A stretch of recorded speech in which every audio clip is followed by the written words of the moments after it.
Kita sampaikan tentang surat Al-Ikhlas, sampaikan tentang ayat kursi dan isinya yang menjelaskan tentang kemahaagungan, kemahamuliaan Allah Subhanahu wa taala.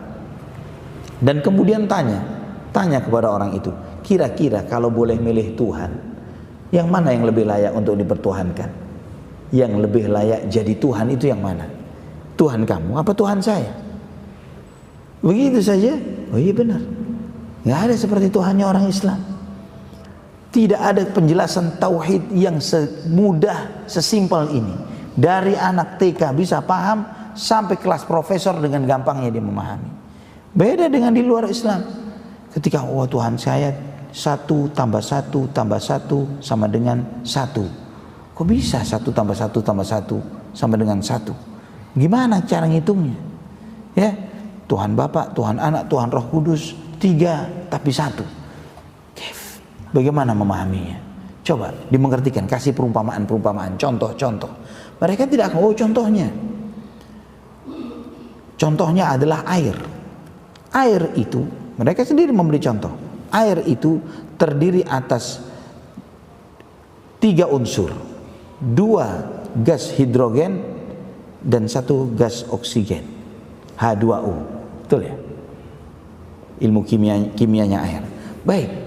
Tapi ketika diuraikan, kita tanya lagi.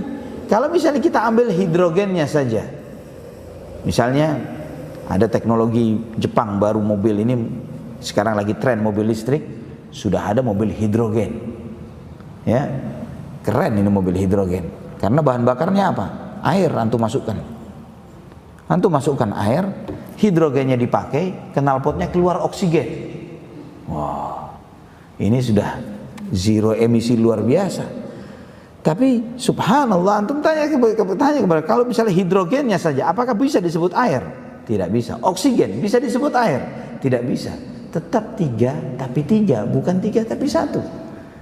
Ini membuat banyak dari tokoh mereka keluar dari agamanya dan memeluk dinul Islam. Karena begitu gampangnya agama ini dikenalkan dan diajarkan. Ini tentang tauhid. Kemudian lagi, wa asyhadu anna Muhammadar Rasulullah, dan aku bersaksi bahwa Muhammad adalah utusan Allah. Ada seorang politikus dari Belanda. Dia menjadi seorang politikus tujuannya untuk melarang Islam tersebar di Belanda. Itu tujuannya jadi politikus. Jadi dia dapat dukungan dari masyarakat, karena kan pakai pemilu. Masyarakat yang memang anti Islam yang memilih dia. Maka ketika dia sudah duduk sebagai seorang senat, seorang anggota dewan, dia berusaha sedemikian rupa caranya. Dia sendiri yang menceritakan, anak sendiri melihat apa yang beliau uraikan ini di YouTube.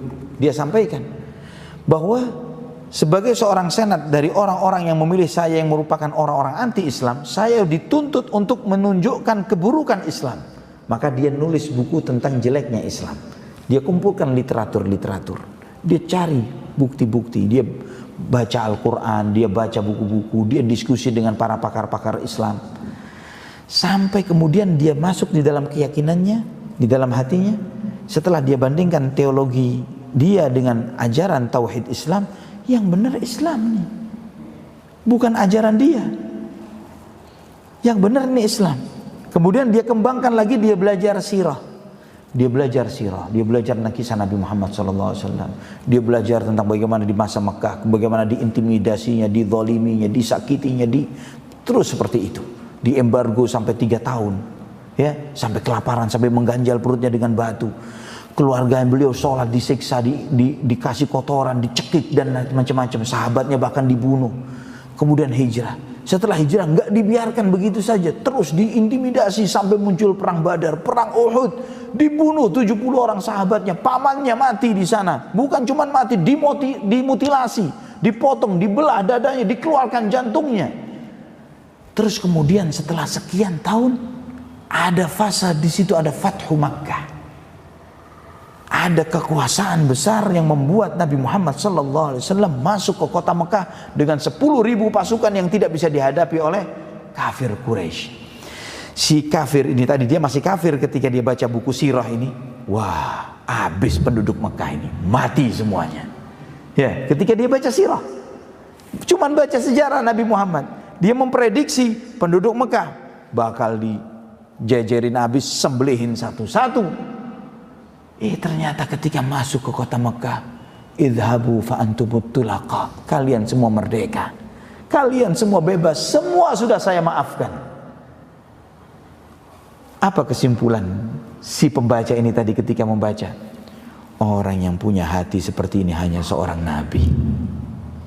Itu dia punya kesimpulan begitu saja, cuman baca sirah Nabi Sallallahu Alaihi Wasallam. Yang punya hati seperti ini hanya seorang nabi. Mustahil manusia biasa bisa seperti ini. Kita pasti simpan dendam, tidak akan terima paman kita, saudara kita, putri kita diceraikan. Nggak bakal terima, tidak bakal terima, tidak bakal terima. Gara-gara mereka semuanya. Masuk ke Mekah, semua dimaafkan, tidak ada yang dizalimi. Abu Sufyan datang, masuk Islam, diterima. Abu Sufyan radhiyallahu anhu, Muawiyah putranya diterima, dan banyak lagi, Ikrimah putranya Abu Jahal, padahal dicari hidup atau mati, datang syahadat, dimaafkan. Subhanallah, ini pasti seorang nabi. Ketika dia sampai kepada kesimpulan itu, dia mengatakan, wah, bahaya saya ini. Kenapa? Sudah 2 pondasi Islam sudah saya terima di hati saya. Saya meyakini tidak ada yang berhak disembah kecuali Allah. Sekarang saya meyakini Nabi Muhammad nabi. Ini tinggal syahadatnya doang.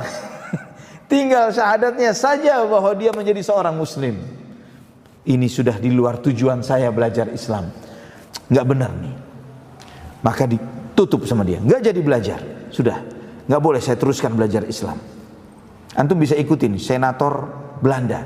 Silakan, kata kuncinya senator Belanda masuk Islam. Dia sendiri yang cerita.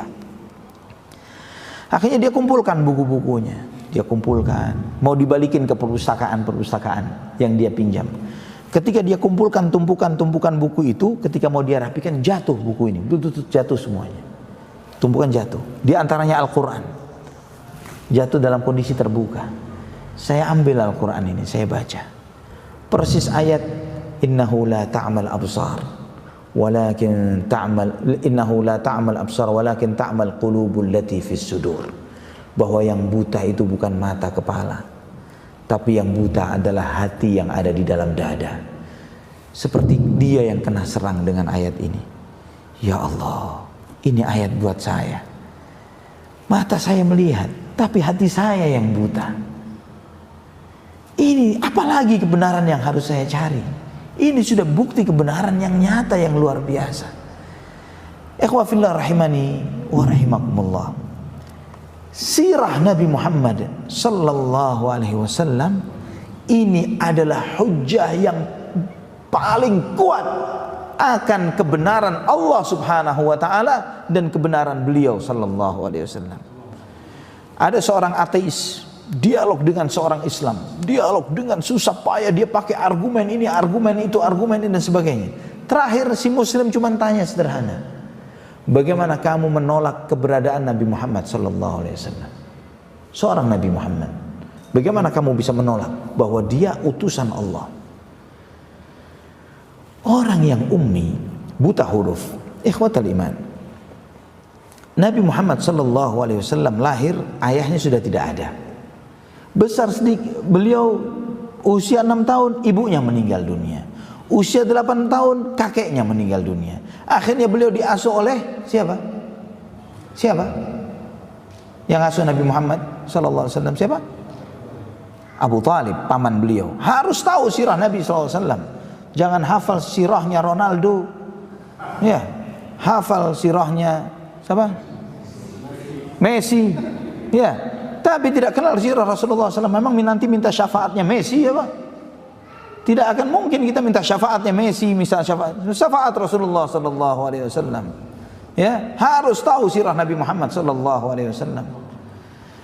Nah, diasuh oleh pamannya Abu Talib, miskin, banyak anak. Miskin, banyak anak. Allah yang mentakdirkan seperti itu. Sehingga Nabi Muhammad SAW tidak mengalami masa pendidikan sama sekali. Tidak pernah belajar. La yaktub wa la yaqra wa la wa la yatakallam bisyi'r. Tidak pernah mengucapkan bait-bait syair sama sekali. Wa ma 'allamnahu syi'ra wa ma yanbaghi lah. Kami tidak mengajarkan syair kepada Nabi Muhammad dan tidak pantas Nabi Muhammad mengucapkan syair. Tidak pernah mengucapkan bait syair, buta huruf sampai mati, sampai wafat beliau sallallahu alaihi wasallam. Selama 40 tahun orang-orang Quraisy tahu seperti itu Nabi Muhammad sallallahu alaihi wasallam. Tiba-tiba menyampaikan kalimat-kalimat yang luar biasa. Dari pertama, Iqra bismi rabbikal ladzi khalaqal insana min 'alaq, Iqra wa rabbukal akram alladzi 'allama bil qalam, 'allamal insana ma lam ya'lam. Dari itu sampai ayat-ayat yang mereka tidak sanggup untuk menjawabnya. Ditantang. Wa in kuntum fi raibin mimma nazzalna 'ala 'abdina fa'tu bi suratin min mithli wad'u syuhada'akum min dunillah in kuntum shadiqin. Dan jika kamu ragu terhadap kebenaran yang kami turunkan kepada hamba kami Muhammad sallallahu alaihi wasallam, silahkan buat satu surat seperti Al-Quran. Satu surat. Kalau seperti Quran terlalu berat, satu surat. Satu surat paling pendek di Al-Quran 3 ayat. Wal 'asr inna a'tainakal kautsar. 3 ayat.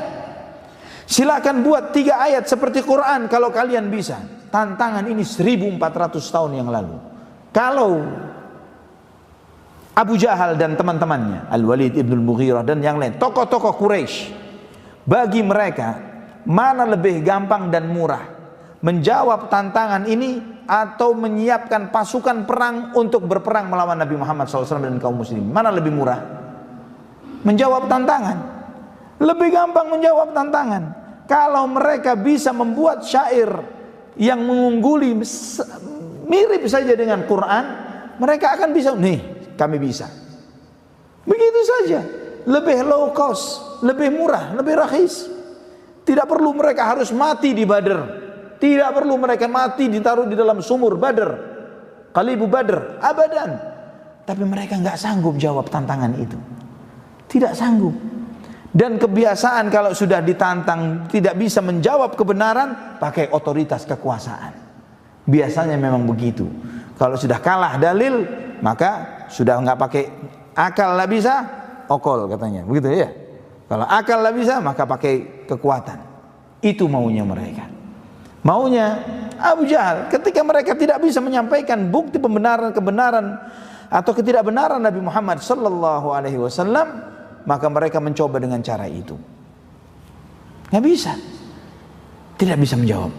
Fa illam taf'alu walan taf'alu. Kalau kamu tidak sanggup dan sekali-kali kamu tidak akan sanggup, kata Allah Subhanahu wa taala. Ini kalau manusia yang ngarang, terlalu pede manusia berani mengucap seperti ini. Tidak mungkin ada seorang penemu, sehebat apapun temuan dia mengatakan tidak akan ada manusia bisa menemukan penemuan sehebat penemuan saya. Mustahil ada manusia berani mengucapkan seperti itu. Karena dia tahu kalau saya bisa, orang lain pasti bisa. Dia sadar, sangat sadar.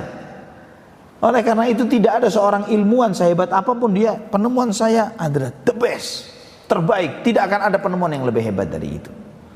Namun Al-Quran, bagaimana menjawab tantangan Quran? Subhanallah. Dan ini salah satu contoh saja sirah Nabi Muhammad SAW. Ini kehebatan Quran, ikhwatal iman. Sampai-sampai Sayyid Muhammad Rashid Ridha rahimahullah, beliau menulis kitab judulnya Al-Wahyul Muhammadi.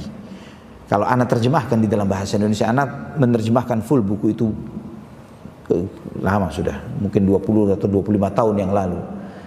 Ya, buku itu seakan-akan beliau menguji kebenaran wahyu Nabi Muhammad SAW. Jadi beliau memberikan perbandingan. Kalau ada orang menjelekkan Islam, mengatakan Nabi Muhammad ini malsu ayat, Nabi Muhammad ini cuma niru-niru dari Alkitab, bahwa Nabi Muhammad SAW ini cuma menyadur dari sana, nyadur dari sini dan situ dan lain sebagainya. Kalau benar tuduhan ini, maka kitab suci yang lain atau nabi yang lain seperti Nabi Musa atau Nabi Isa pasti lebih palsu kenabiannya ketimbang Nabi Muhammad SAW. Nanti anak tunjukkan sesudah azan. Silahkan azan dahulu, yang Anda sampaikan. Bismillah.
La haula wala quwwata illa billah.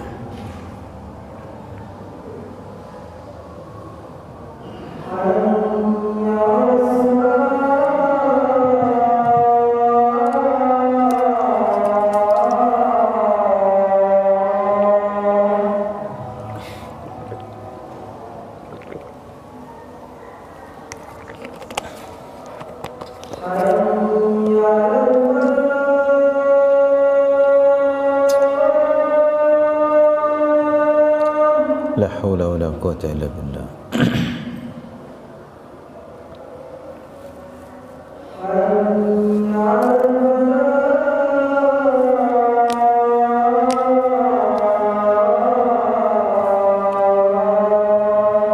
La haula wala quwwata illa billah.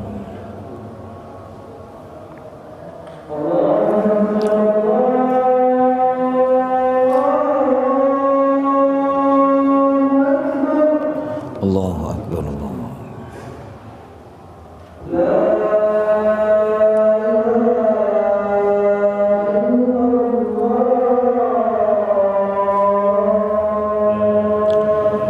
La ilaha illallah, Allahumma salli ala Muhammad wa ala Muhammad kama sallaita ala Ibrahim wa ala Ibrahim innaka Hamidum Majid. Ala Ibrahim wa ala Ibrahim innaka Hamidum Majid. Allahumma rabb hadhihi rahmatil wasi'atil qiyamah ati Muhammad wa as-silatul fadila wa ba'athil maqamal Muhammad al-Mu'ta.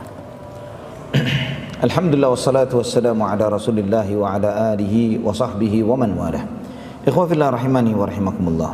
Sebagian Yahudi atau Nasrani ketika menolak kenabian Nabi Muhammad sallallahu alaihi wasallam, kata mereka bahwa Nabi Muhammad sallallahu alaihi wasallam itu plagiat atau niru.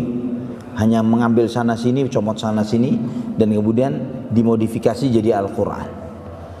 Padahal mereka tidak punya bukti sejarah sama sekali bahwa Nabi Muhammad SAW bisa baca tulis. Semua buku sirah malah menunjukkan semakin kita mendalami sirah, semakin kita menyadari bahwa Nabi SAW sampai wafatnya buta huruf. Sampai wafatnya.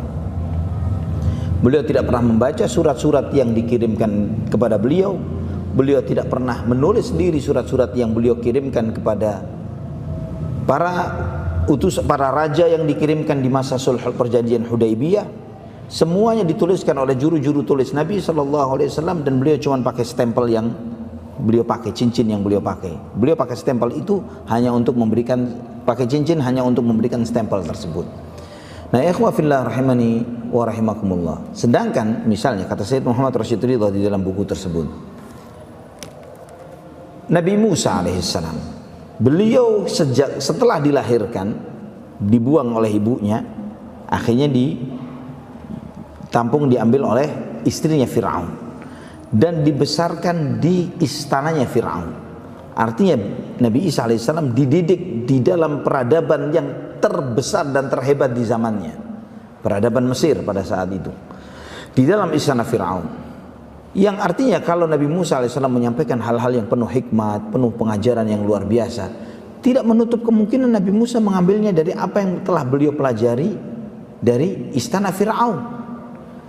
Nabi Isa alaihissalam, beliau hidup di Palestina, di bawah penjajahan orang-orang Romawi, peradaban yang paling mulia, paling besar pada saat itu. Di dalam keluarga Bani Israel yang sebagian besarnya adalah guru-guru agama, Nabi Zakaria dan yang lainnya, yang membuat Nabi Isa terus mendapatkan ajaran-ajaran, kalimat-kalimat hikmah dari kitab Taurat dan yang lainnya, termasuk pengajaran dari orang-orang Romawi yang memungkinkan beliau sudah banyak mengetahui hal-hal kebenaran ini sebelum beliau menerima wahyu. Maka sampai beliau memberi kesimpulan, kata Sayyid Muhammad Rashid Ridho, kalau bukan karena Al-Quran mengakui kebenaran Nabi Musa dan Nabi Isa alaihimassalam, maka tidak akan ada manusia bisa percaya bahwa beliau seorang Nabi. Jangankan percaya Nabi, percaya bahwa pernah hidup saja nggak ada. Pernah hidup di muka bumi saja tidak ada. Tidak ada bukti sejarahnya sama sekali. Peninggalan sejarahnya tidak ada. Bahkan sebagian orang-orang modern menolak keyakinan adanya bahwa di Mesir dulu pernah ada orang-orang Yahudi. Mereka menolak tentang hal ini. Padahal kita kaum muslimin tidak perlu pembuktian dari orang-orang arkeolog tersebut, karena Allah yang menjelaskan bahwa di Mesir dulu ada Bani Israel. Dari zamannya siapa? Nabi siapa? Nabi Yusuf alaihissalam. Ya, yang pertama kali masuk Nabi Yusuf alaihissalam, yang beliau mengajak ayah ibunya dan saudara-saudaranya untuk masuk ke negeri Mesir, yang turun-temurunnya diantaranya adalah Nabi Musa alaihissalam. Ini ikhwafillah rahimani wa rahimakumullah, tentang kebenaran Nabi Muhammad. Kemudian berikutnya dari ajaran, bagaimana kita perhatikan sholat, ibadah kita ini. Contoh saja ibadah sholat, panggilan sholat, azan. Mana agama di muka bumi yang waktu masuk ibadahnya seperti kita kaum muslimin, yang ditandai dengan mengagungkan nama Allah Subhanahu wa taala dengan azan. Ya, Allahu akbar, Allahu akbar, Allah maha besar, Allah maha besar, dengan mengagungkan nama Allah. Rata-rata di luar Islam pakai alat musik, entah pakai kentongan, entah pakai api, entah pakai ini dan pakai alat tabuh, pakai alat suara dan yang lain sebagainya. Yang itu menunjukkan memang inilah kebiasaan agama-agama pagan, agama-agama penyembah berhala yang menggunakan alat-alat tabuhan, alat musik dan lain sebagainya sebagai pertanda ibadah mereka. Tidak dengan mengagungkan nama Allah Subhanahu wa taala. Hanya Islam yang masuk waktu ibadahnya dengan mengagungkan nama Allah Subhanahu wa taala dan tanpa dibubuhi dengan alat lantunan musik, nyanyian dan lain sebagainya. Namun kemudian muncul sebagian umat Islam yang tidak sadar akan keindahan agama ini, kemudian akhirnya mereka pun mulai ketika memunculkan kajian-kajian di media-media sosial diiringi pakai musik. Antum bisa bayangkan khutbah Jumat pakai musik? Ya, musik itu tidak pernah ada di masjid, di tempat lain, di tempat ibadah lain. Tidak ada ceramah harus pakai diiringi dengan lantunan. Ceramah di backsoni dengan musik. Wal'iyadzubillah. Ini niru siapa? Kita tidak perlu sampai seperti itu. Waktu sholat kita itu pun dari Allah Subhanahu wa taala. Kenapa kita 5 waktu? Mi'raj Nabi sallallahu alaihi wasallam mensalat 5 waktu. Semuanya dari takbiratul ihram sampai salam bukan karangan kiai, syekh, habib, siapapun, bahkan Nabi Muhammad sallallahu alaihi wasallam tidak mengarangnya, murni dari wahyu dari Allah Subhanahu wa taala. Termasuk juga ibadah Ramadan. Bagaimana kita mengawalinya dengan ru'yah,